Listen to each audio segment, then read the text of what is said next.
I'm so grateful to be here with all of you this morning. I hope everybody can hear me. I sound fine. Great.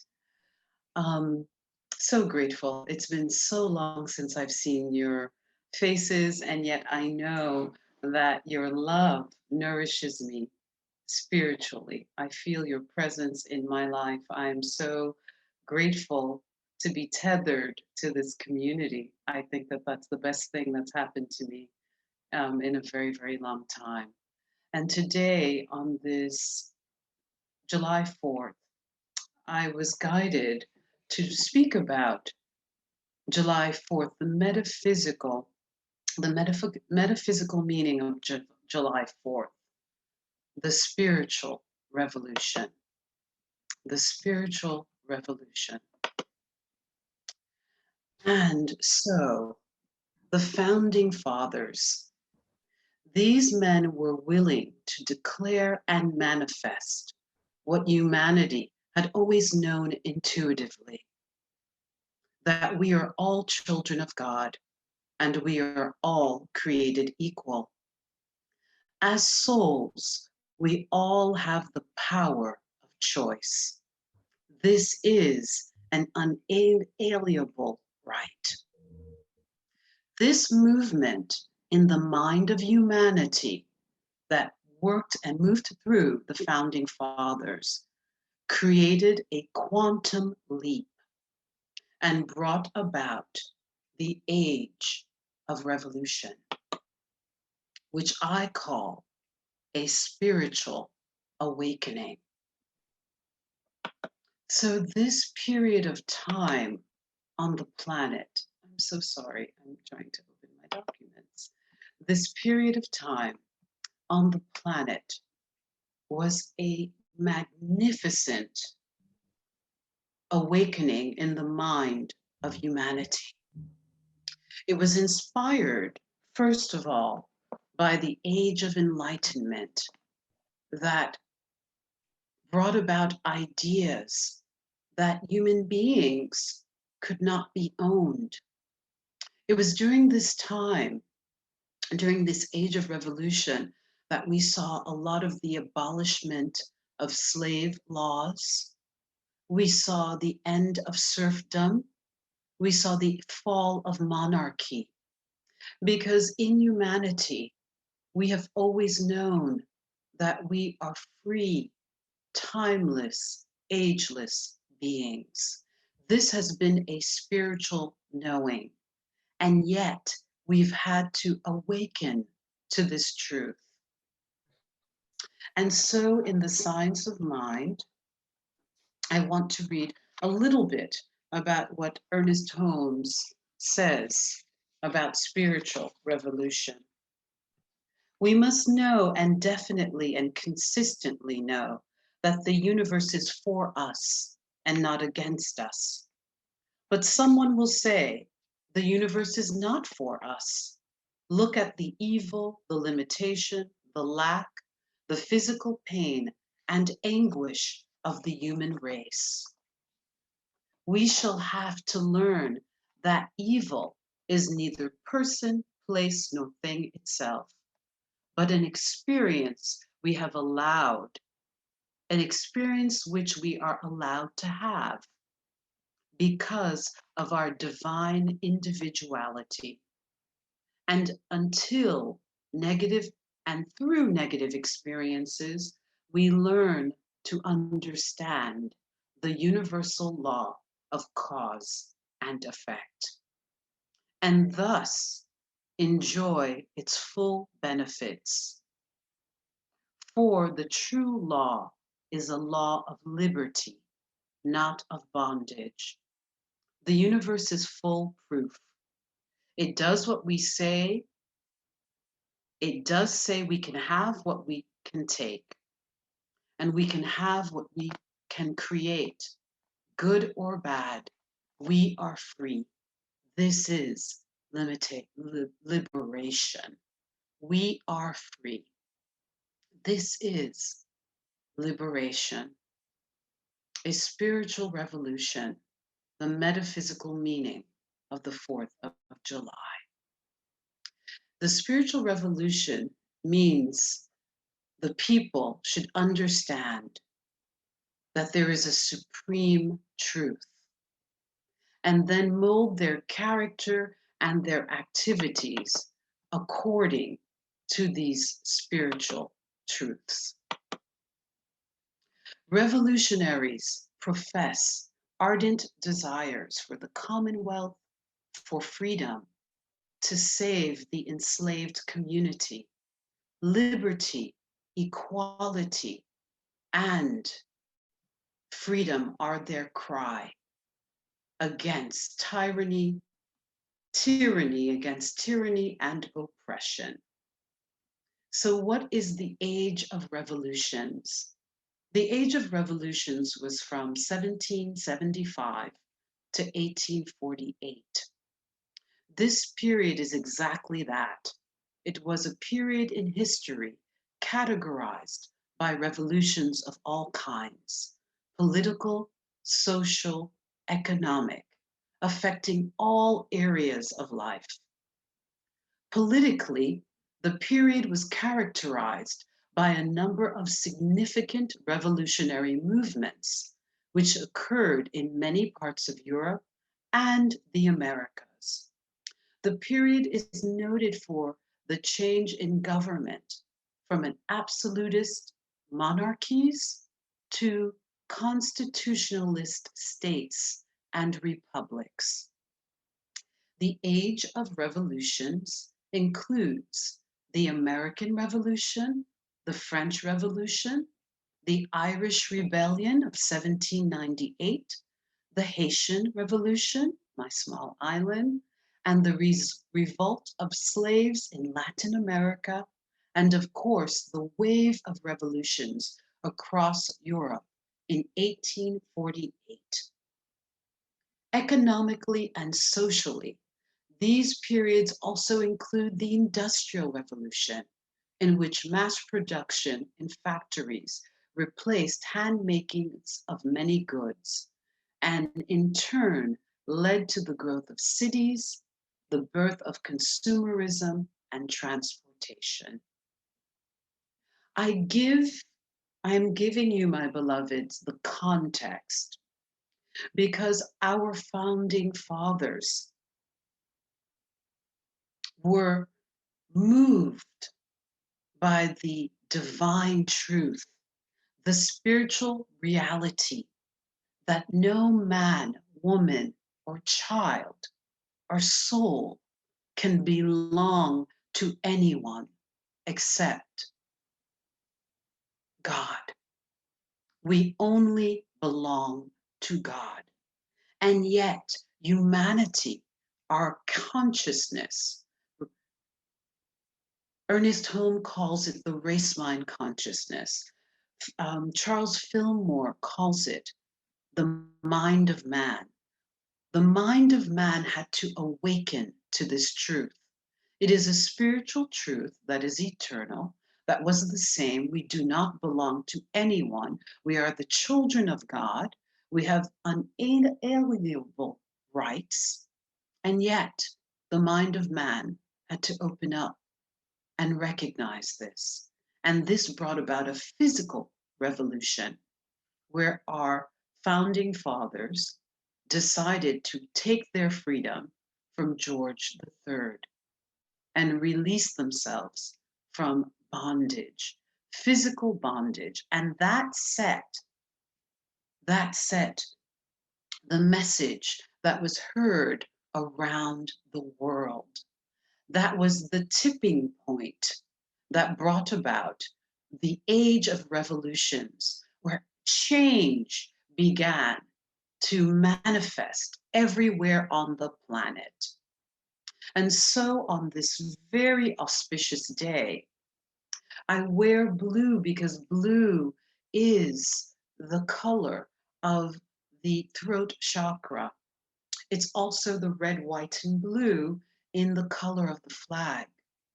But because we have been blessed to be able to speak our truths, but as souls, we were created in total freedom. It is our birthright. And whatever we think, speak, or act upon, we thus create our reality. Our nation was born on July 4th, 1776, and this was a date with destiny. America, America's founding ushered in the Aquarian Age. And the Aquarian Age says that every single person is free. Every single person has a right to express their heart's desire. Every single person has a right to freedom and liberty. And every single person in humanity counts. That is what the Aquarian Age has ushered in, a world of oneness of humanity. So, unbeknownst to the founding fathers, they were downloading the spiritual law of oneness, that we are all one with each other. And it came through the highest minds. At the time, men were the only ones that were permitted to get educations. And so these thinking, contemplative, thoughtful minds began to discover the philosophies of the age of the Enlightenment. And so it happened through the most open and intellectually progressive minds. And so this was a divine plan. The birth of this nation, America, the United States, was a divine plan to bring about a spiritual revolution in the consciousness of humanity. So, to birth this plan, certain higher souls were strategically placed to assist in this endeavor. Thomas Jefferson, considered the father of this fledgling democracy, wrote these words with a firm reliance on the protection of divine providence. We pledge our lives, our fortunes, and our sacred honor. Do you know that 9 of the signers of the Declaration of Independence died in the Revolutionary War of wounds and hardships? 5 were captured by the British and tortured. 17 lost everything they had. 12 had their houses burned to the ground. All who signed the Declaration of Independence were branded as traitors to the king with prices on their heads. They were hunted men. Their wives and children were persecuted. All suffered great hardships, as did all of the citizens of the rebellious colonies. None violated the pledge, this pledge to God. The 56 men who signed the Great Declaration were ordinary citizens. Benjamin Franklin was a printer. George Taylor was an iron master. The only politician was Samuel Adams, and the only soldier was William Floyd. These people were solid, respected, and responsible men. They valued honor and good above all else. I was guided to speak about the founding fathers and the meaning, the metaphysical meaning of this event as a way to decipher the spiritual truths. I think that in a time where there is so much division, in a time where there is so much fear, it would be easy for me as a woman of color to sit here as a Haitian immigrant. I am an American citizen, but I was born in Haiti. It would be so easy for me to come from my human mind thinking and to say, how does this relate to me? And yet I know that we are all one. I abide in this truth. And so when Spirit was downloading, this is important for you, and this is important for all of us in this community, in this world, Spirit was directing me and showing me that its hand, God's hand, was involved in the foundation of this country, because democracy and all of the principles that this country stands for are spiritual principles. We may not always live up to the spiritual principles. And I know that the history of this country has been deeply problematic for people of color, for women, for my LBTG plus brothers and sisters. And yet, we cannot deny the spiritual reality and the spiritual message of this great foundation and this great event.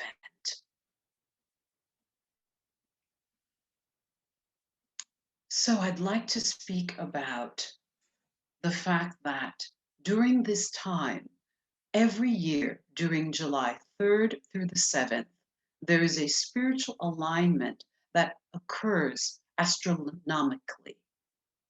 And this is the meaning, it is the fact that the earth is the farthest away from the sun than it ever is throughout the year.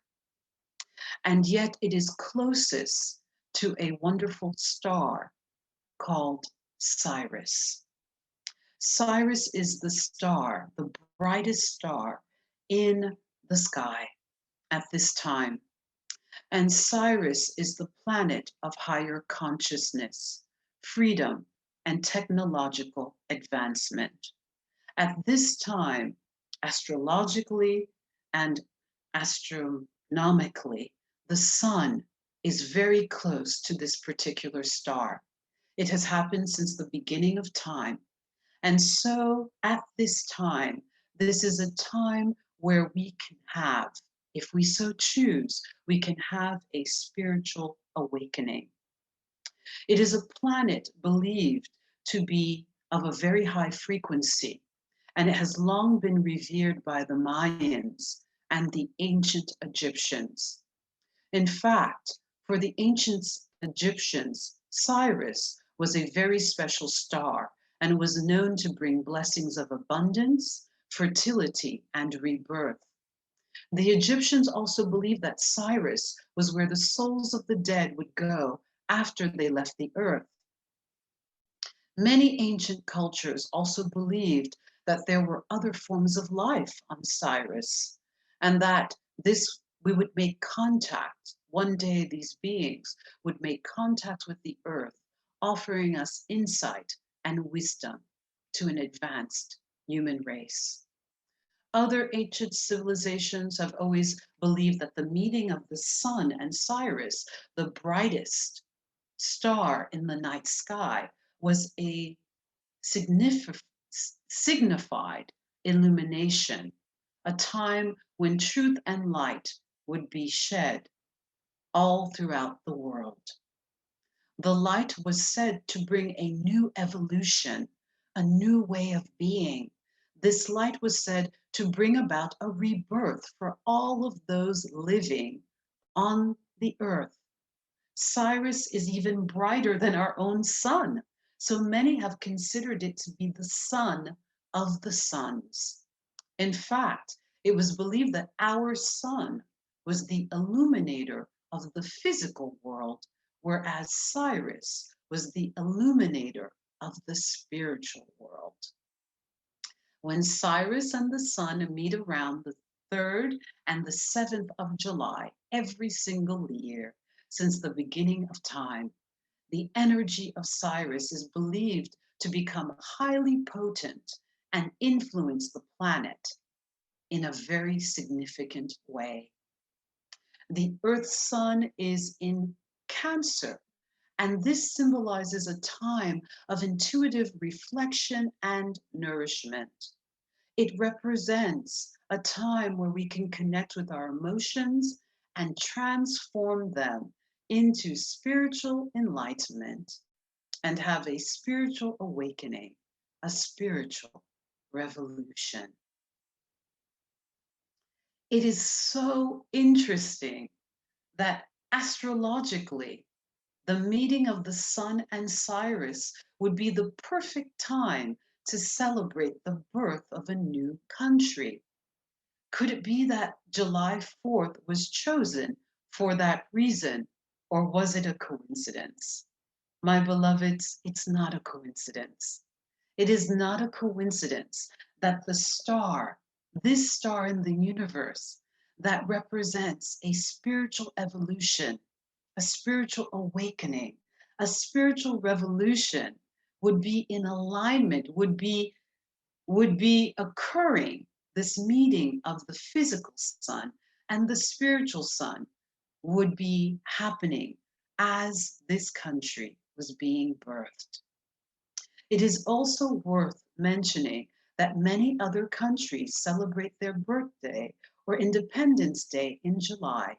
These include Algeria, July 5th, Argentina, July 9th, Bahamas, July 10th, Belarus, July 3rd, Canada, July 1st, Malawi, July 6th, Somalia, July 1st, Venezuela, July 5th, and France, July 14th.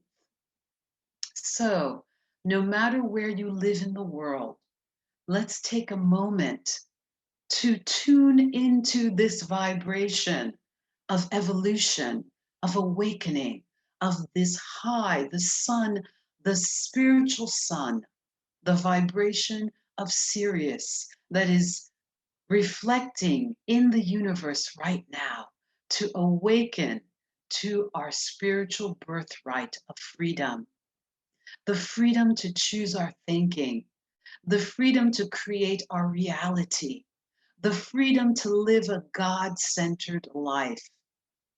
This is a choice, my beloved. The freedom to know that we are made in the image and likeness of God. And this is in the founding documents of our beloved America.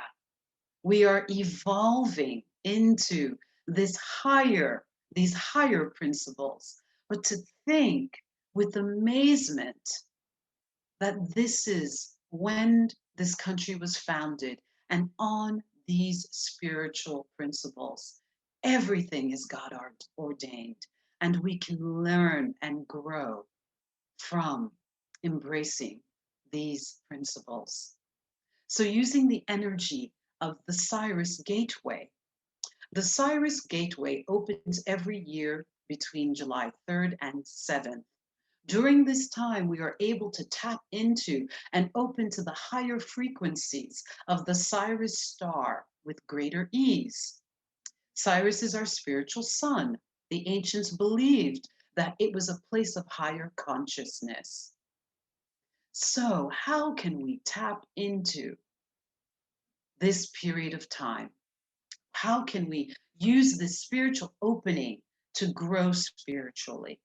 Well, here are some suggestions. If you want to access this energy, here are some ways you can try. Activate your third eye. Where's the third eye located? Right between the brows. This is the third eye chakra. Your third eye, which is located in the center of your forehead, is the seat of your soul and the birthright of your intuition and psychic abilities. To activate your third eye, hover your hand a few inches above your third eye center and begin moving your hand in a reverse clockwise direction. Do this for 1 or 2 minutes and then shake your hands and begin to do it in the opposite direction for 1 to 2 minutes. The reverse clockwise motion cleanses your third eye, while the clockwise motion opens and activates it. Once you've done this, spend some time meditating, journaling, or in nature so you can open to any insights or downloads from the cosmos, from your guides, from your higher self, and most importantly, from God. Automatic writing. A great way to receive insights and downloads is automatic writing. To begin, start by journaling for 10 to 20 minutes. During this time, get everything you're thinking about out on paper so you can clear your mind. When you can't write anymore, ask Spirit, the universe, or your higher self a question. Write the question down and then begin writing the answer. Don't worry if the answer seems to come from you at first. The more you keep writing and allowing a stream of consciousness to flow, the greater chances you have of receiving some divine guidance. Thirdly, and lastly, and not lastly, meditation. Meditating is one of the best ways to open your heart and mind to receiving the highly advanced, serious vibrations. If you have trouble meditating, try a guided meditation for the month of July. You can find many online, but also you can begin to meditate with your breath. Try breathing in at 4 counts, holding your breath and releasing, exhaling at 8 counts. Repeat this 10 times. There are many ways to meditate. You can walk in nature, you can use a mantra, you can speak an affirmative truth, but meditate.